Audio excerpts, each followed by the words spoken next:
Hello, geometries. Here is a key to your Unit 3 test review.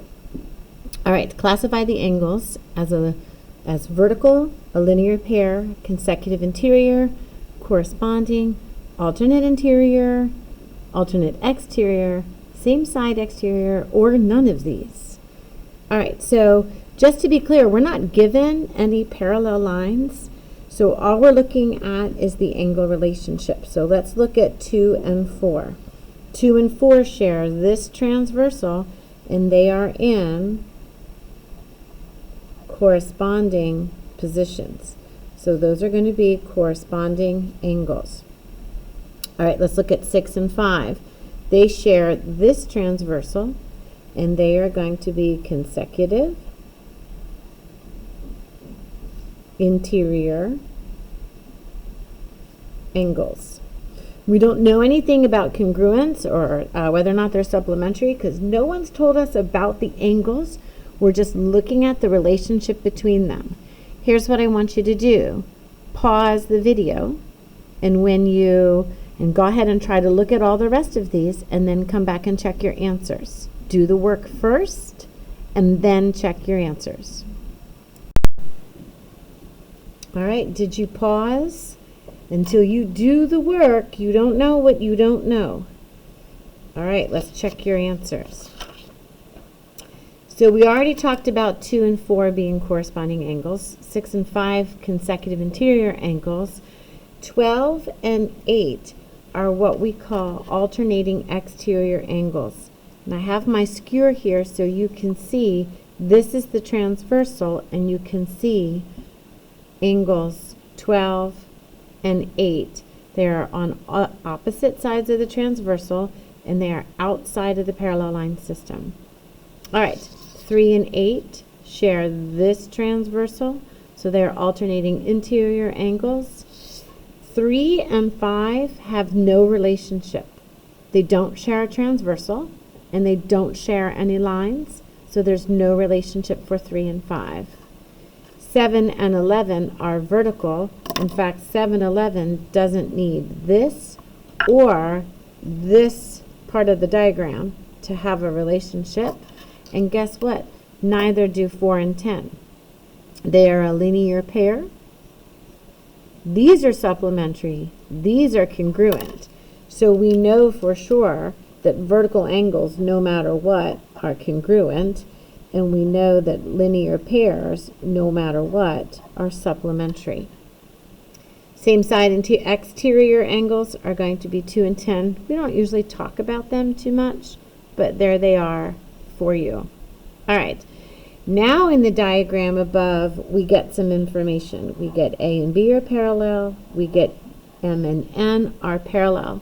So we can go back and add this information.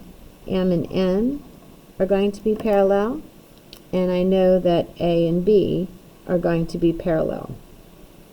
Since that's the case, now I can go back and talk about some angle relationships and what it is that happens. Go ahead and pause the video, and you do the work first, and then check your answers with me. All right, did you pause? Did you do the work first? And now you're back to check your answers. All right, so 1 and 2 are going to have a supplementary relationship because they are consecutive interior angles for parallel lines A and B. 4 and 7 are going to be congruent because they are corresponding angles. 6 and 7 are going to be congruent because they are alternating interior angles. 1 and 11 are going to be supplementary because they're same side exterior angles. 9 and 10 are supplementary because they are a linear pair. And 7 and 9 are going to be congruent because they are alternating exterior angles. All right. So these two angle systems are the ones that you saw on your quizzes. So what I want you to do is I want you to find all of the angle measurements for each of them using the given information. So again, pause the video and then come back and check your work.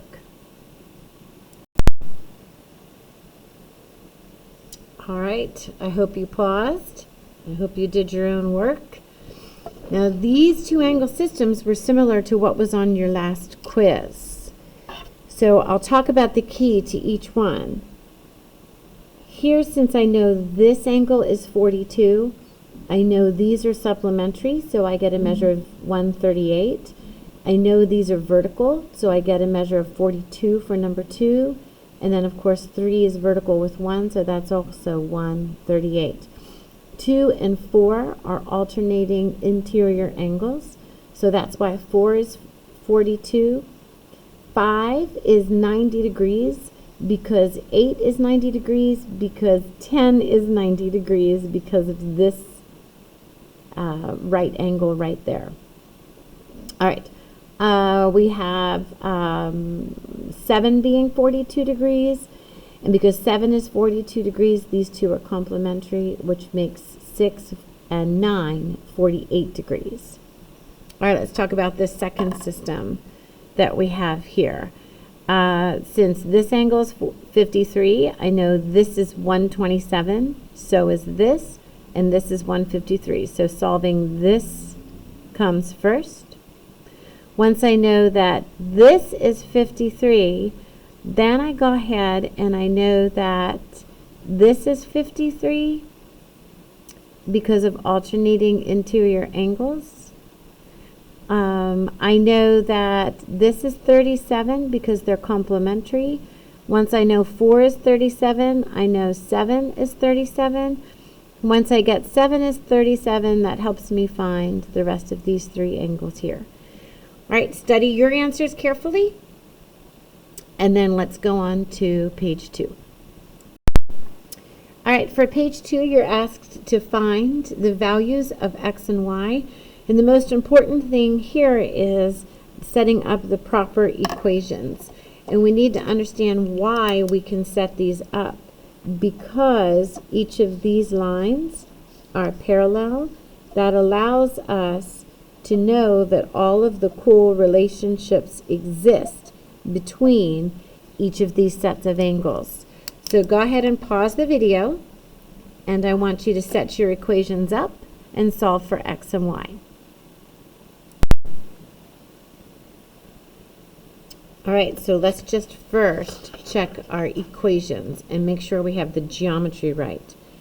Because these two lines are parallel, I know that these alternating exterior angles are going to have the same measure. So y minus 13 is going to be equal to 83. These are a linear pair, so I know that their sum is 180. Let's check number 4. These are a linear pair, so I know their sum is 180. These are corresponding angles, so I know that they need to be equal. Now for this one, I have to solve for x before I can get y. All right, let's talk about 5. These are vertical angles, so I know they're going to be equal. These are corresponding angles, so I know they are going to be equal. I need to solve for x first, and then I'll solve for y. We take a look at 6. These are corresponding, so they're going to be equal. These are alternating exterior, so I know they're going to be equal. These are consecutive interior, so I know they're going to be supplementary.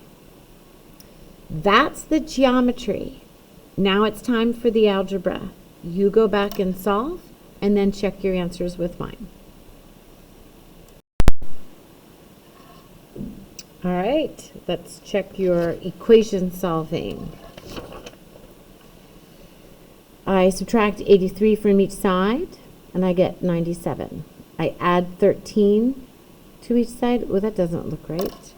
Adding 13 to each side should give me 96. That looks better. All right, let's make sure we double check these.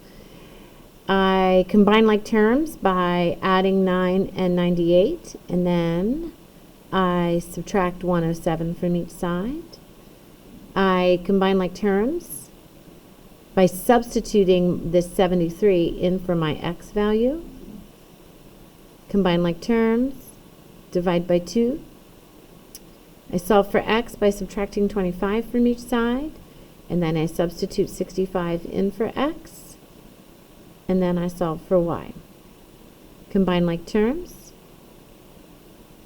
and then I add 18 to each side. I add 32 to each side, divide each side by 6. I distribute the 7, add 133 to both sides, divide by 7. Combine like terms, 5x's and 3x's are 8x's, negative 25, positive 9 is negative 16. Add 16 to each side, divide by 8, x is equal to 24.5. All right, so in this next section, we're talking about slope, and we want to know what would the slope have to be in order for A and B to be parallel or perpendicular if the slope of A is this. Go ahead, pause the video, and then come back and check your work. All right, did you do the work first? If A and B are parallel, then their slopes are going to be identical.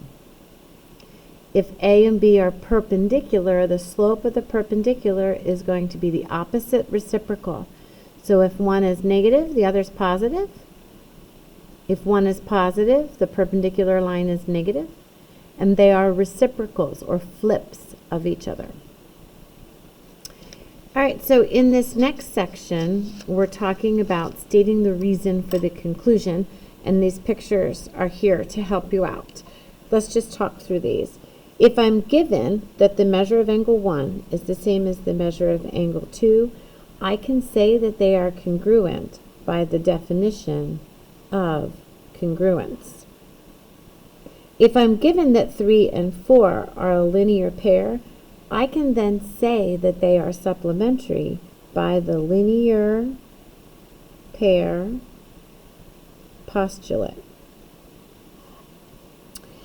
If I'm given that angle 5 is congruent to angle 6, my conclusion that angle 6 is also congruent to angle 5, that is our symmetric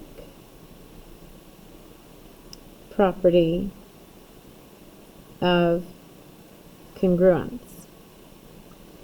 If I'm given that x is the midpoint of MN, how do I know that this segment MN is congruent to this segment NX? That is going to be my definition of midpoint. If I'm given that AD bisects angle BAC, my conclusion can be that this angle is going to be congruent to this angle. Why is it I can say that? That is my definition of angle bisector. How did you do on those? All right, so next up for 12, 13, and 14, we're just looking at the slopes of the lines, and we're determining whether they are parallel, perpendicular, or neither.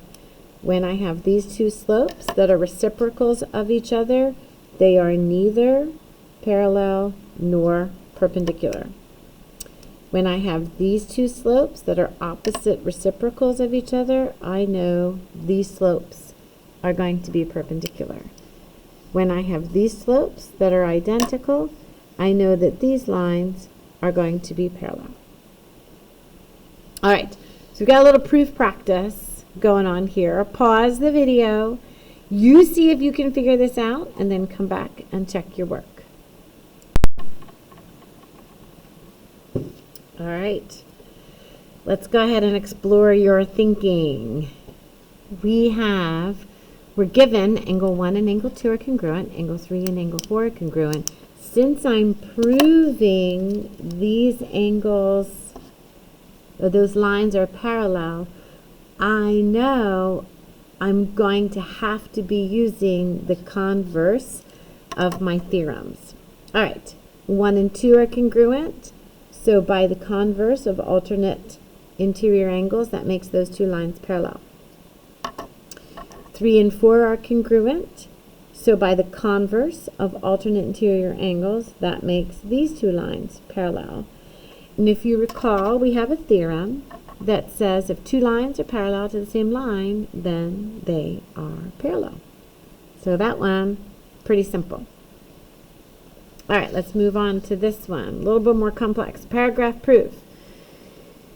Now, because I'm given the lines are parallel, no converse is involved. All right, and it tells me not to use angle 2, so we're going to block angle 2 out.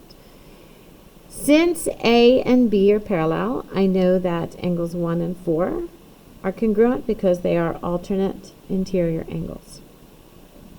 Since B and C, or since B and D, this is supposed to be a D, are parallel, I know that 3 and 4 are congruent because they're corresponding angles. Using the transit property of congruence, since 1 is congruent to 4 and 4 is congruent to 3, then I know that 1 and 3 are congruent. All right, on the next page, we've got 2 more proofs. Go ahead and pause the video and come back and check your answers. Do your thinking first.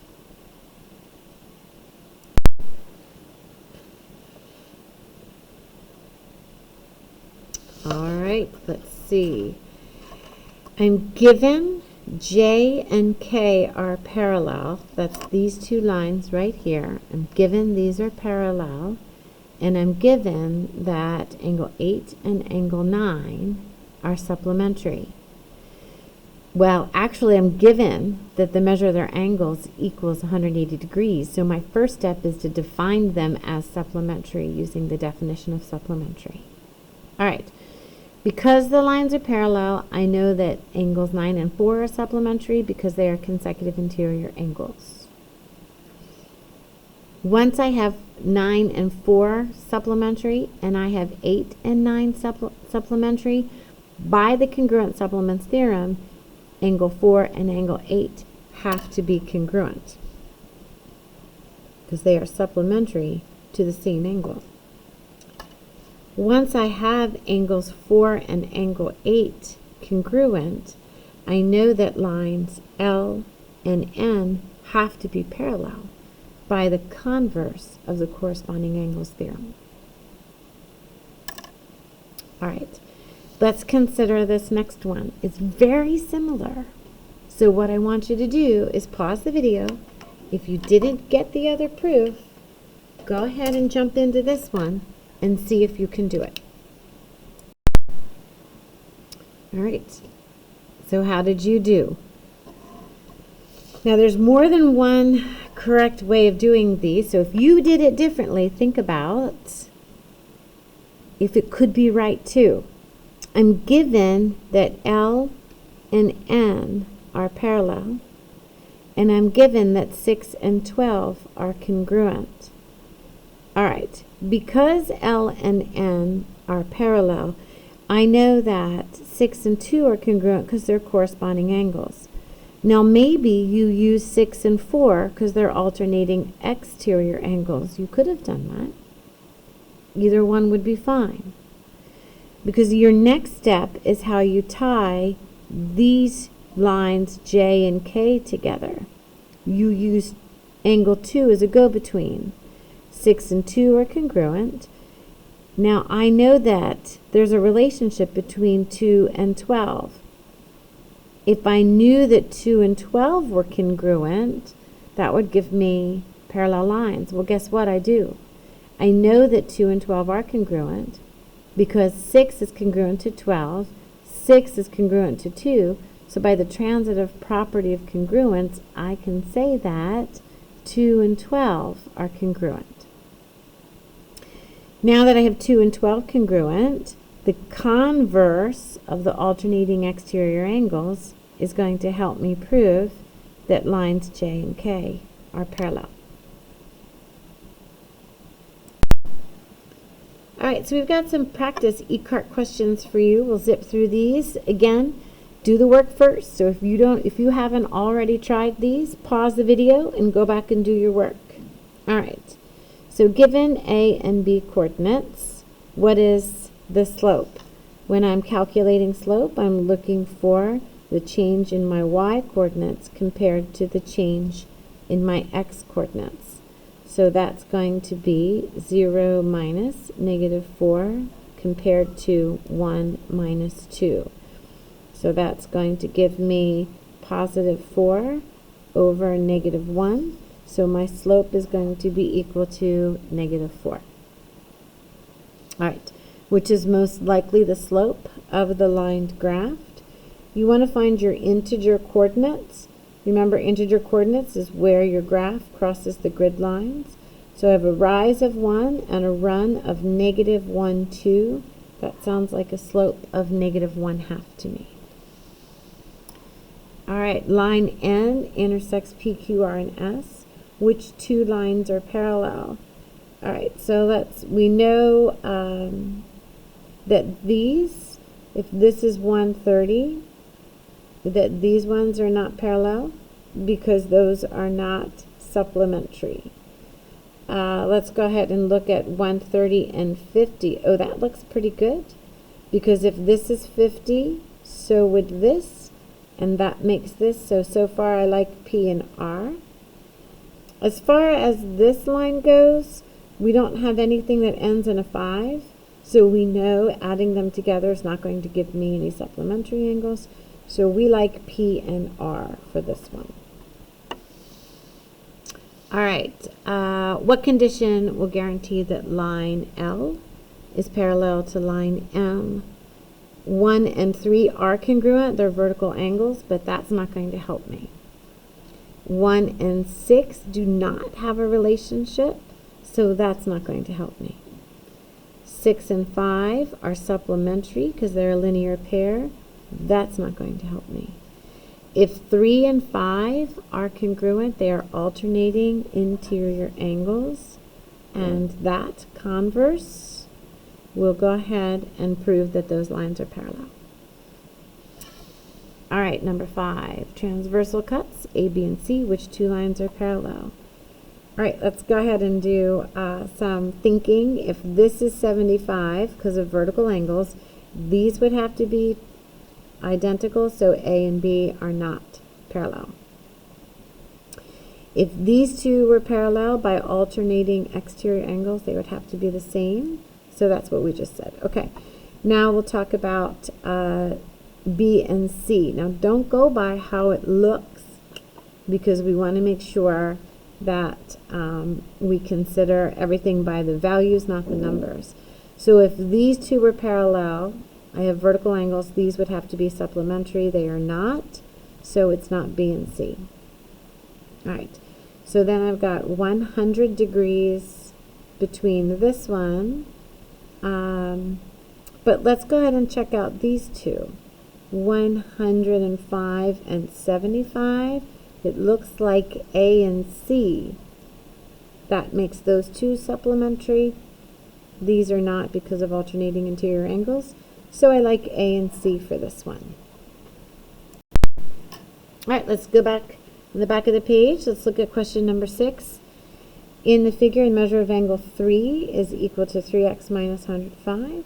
Measure of angle 6 is equal to 2x plus 10. And I need to know the measure of angle 8. Well, 8 and 6 are going to have the same measure because they're vertical. So since R and S are parallel, I know that these two consecutive interior angles are supplementary. So I know that 3x minus 105 plus 2x plus 10 has to be equal to 180. So we'll combine like terms. Here's my x's, 5x. Here's my constants. Now this is negative 105 plus positive 10 means I'm going to have negative 95 is equal to 180. I'm going to add 95 to each side. So 180 plus 95 is equal to 275. So x is going to be equal to 275 divided by 5 is 5, with 2 left over is going to be another 5, so 55. Right. Since x is equal to 55, I see that answer and I'm tempted, but don't do it, because I need to plug it back in to that expression. 2 times 55 is, we'll go ahead and we'll plug it here. 2 times 55 plus 10 degrees is 110, plus 10 is 120. There's my answer right there. All right. Which term best describes these two? I can't tell anything about the slopes until I get them into y equals mx plus b. So we'll talk about line 1. The first thing I'm going to do is subtract x from each side. Then I'm going to divide everything by 2. So my first line has a slope of -1/2.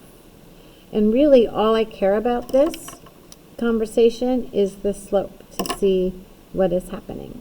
All right, so now we'll take a look at this one, line 2, and I'll come over here and I'll go ahead and say 2x minus y is equal to 1.